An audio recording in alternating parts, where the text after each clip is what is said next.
Hi, I'm Emma from G&L Weddings, and today I'm going to show you how to make some really simple but really nice invites for your wedding.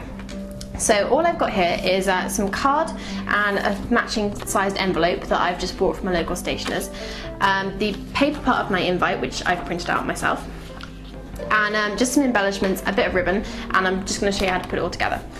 So first off, as I said, you need to get the paper part of your invite, and you can either design this yourself or you can find it online on websites that will do it all for you. So you just want to make sure you cut this out really nice and straight. I'd recommend using a guillotine for this rather than a pair of scissors to make sure you get them all the same. All I'm going to do now is just stick it into the centre of the card. You want to be careful when doing this not to use too much glue. Pritt stick is the ideal thing, but if you are using PVA then make sure you don't put on too much because it will make the invite wrinkle and that won't look good.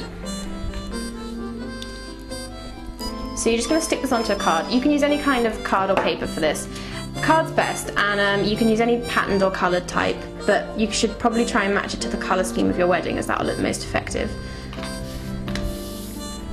So I'm just going to stick that down. You want to make sure you get it nice and centred so it looks really good. So that's that attached to the centre of my card, and that's just a basic way to just mount your invite and make it look really professional. So next I'm just going to add the embellishments, and it's important to plan this out first because you don't want to end up having it look really random, so I recommend that you do your design first. So I'm going for quite a fancy invite, so I've done some quite elaborate typeface on there, so I'm going to do a really elaborate invitation. So I'm going with a blue theme for my wedding, and I'm just putting on some really simple just sequins and hearts. Okay, so now I've got my embellishments all on there.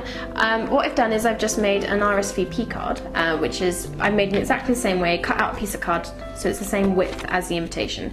Just put the printed out RSVP on the front and on the back and the embellishments, and that just adds a nice little extra touch to your invitation really, and an easy way for your guests to get back to you about whether or not they're coming to your wedding. So the way I'm going to attach that to the invite is really easy. I'm just going to use a couple of strips of ribbon, and it just gives it a really nice finishing touch. Just bear in mind that if you're going to be posting a lot of your invites, you want to make sure you haven't got any embellishments on there that are more than 5mm thick, because that will make the postage go up in price. So I'm just going to tie this around here in a nice bow. So I've double knotted that one, and then just for a final finishing touch I'm going to add this one for the bow.